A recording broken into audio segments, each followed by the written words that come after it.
On January 21st, 2013. We're going to have a whole bunch for you.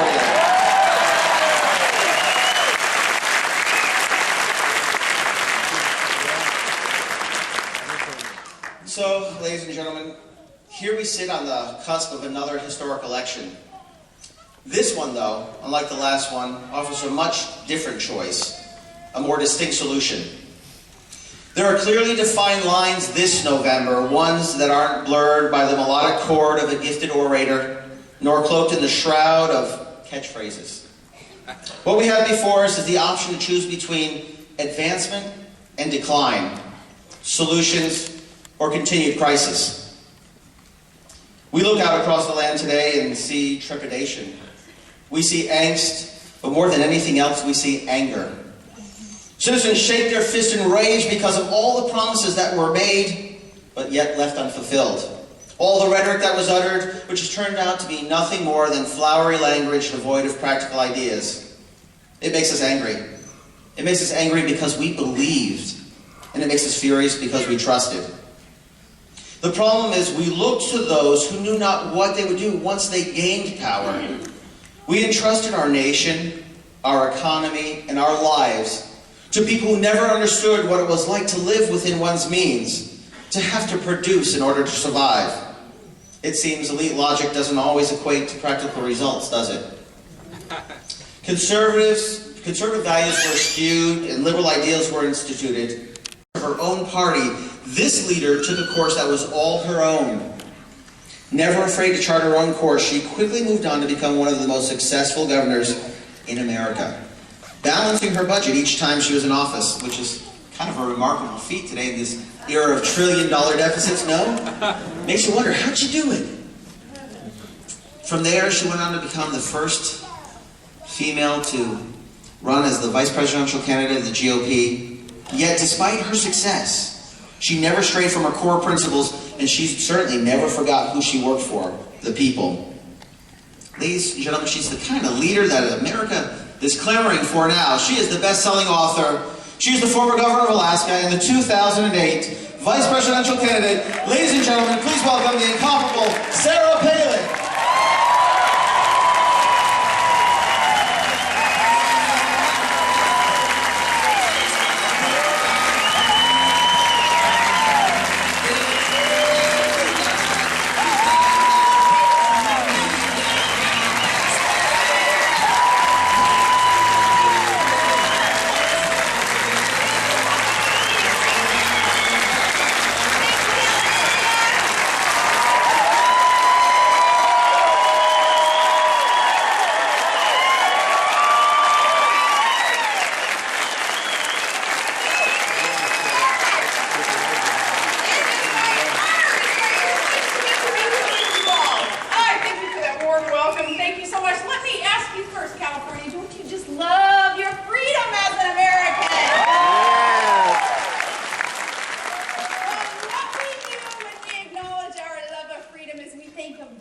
For protecting that freedom. Those of you who have served in the past or presently serving in the United States military, if you could stand up, we're going to salute you. We're going to thank you guys.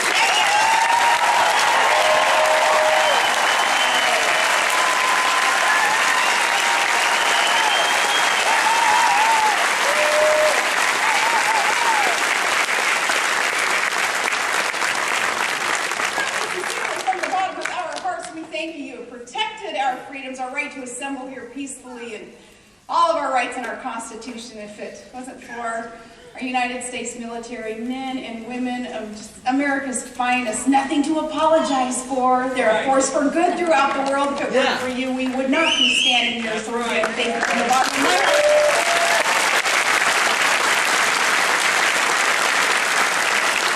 It's great to be here in the land of the giants. And how about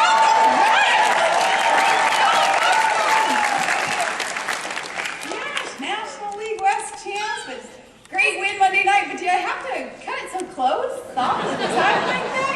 You know, you put us through that sweet torture, right? Giants torture. Funny, I thought in California, though, thinking torture would be perhaps another 6 years of some of the representation that you would have, liberal representation in the United States Senate. made that change, please, for the rest of the country. Seriously, I am so glad to be with you today, and Todd's with me too, Alaska's former first lady.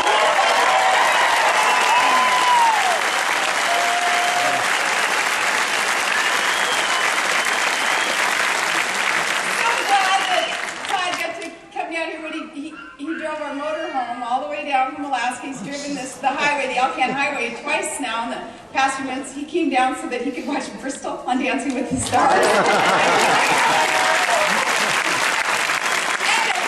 this whole Dancing with the Stars thing, talk about a whole new ball game for the Palins, We're hunters and fishermen, jocks, and here in Bristol, she says, Mom, Dancing with the Stars called and they asked if I want to be on their show, and this is just a couple of weeks before the show starts. And I said, what did you tell them? And she said, well, I'm not a star and I don't dance. So I said, sure, I'll be on Dancing with the Stars. I got right. Let's challenge ourselves out of the comfort zone. And she's just having a blast doing that. I tell you this too, swear to God, true story. Bristol says how difficult some of the steps are, learning this whole new ball game for us. And she didn't know the name of a lot of the dances, much less having to learn the steps from scratch. And our little one, Piper, she's overhearing the discussion between Bristol and me about these dance steps, and Piper says, I know how you can learn these dance steps. Do it, Mom. Just write them on the palm of your hand.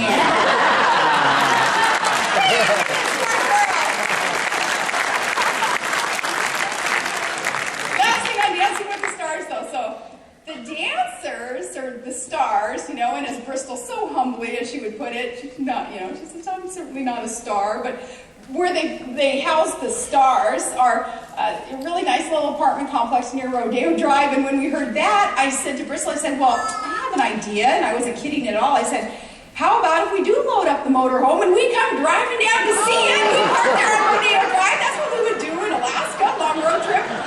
And Bristol's like, yeah, Mom, and we have some lawn chairs out by the pool. I guess you guys can sleep in.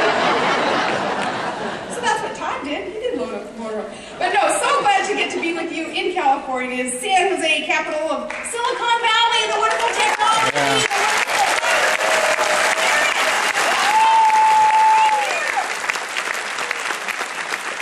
I love coming to your state, and any state that puts a mama grizzly on its flag. I tell them, at least I get a mama grizzly on the flag. Yes. Hey, back to those Giants, too. I know that everybody around here probably has Giants fever. I know you guys certainly do in that corner. Okay. What's it been? 56 years since, that's a long time, isn't it? And I say this with all due respect. Okay, 1954, World Series? Okay, well, that was a long time ago, whatever, for all of us, okay? In fact, back in 54, think about what was going on in our country back then, okay? Eisenhower was our president, a war hero, and he, as a war hero, had led a great military victory over evil, and he didn't apologize to anybody for that. Yeah!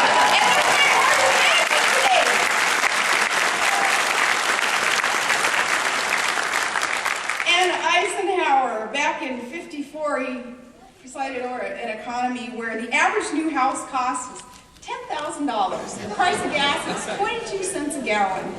Well, today, home foreclosures up 19%, and domestic drilling policies have helped push gas to 10 or 12 times that 22 cents.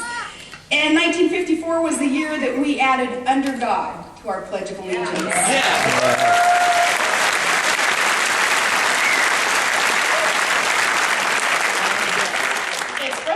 Sad today to see that some people, they want those words deleted, and some even refuse to pledge allegiance to our own country because of those words. And that is some misguidance. That is some change in direction. I think all of us are in this room today, though, certainly for a reason. There's never a coincidence. You're here for a reason. We are here because we're concerned about that direction of our country. And especially over the last 2 years, what has gone on with this promise of a fundamental transformation of the America we love. That fundamental transformation of America is going to turn us into something that we don't recognize. So I think we are here for a reason as we say, no, enough is enough. We're going to get America back on the right track, back towards that exceptionalism that Ronald Reagan used to speak of.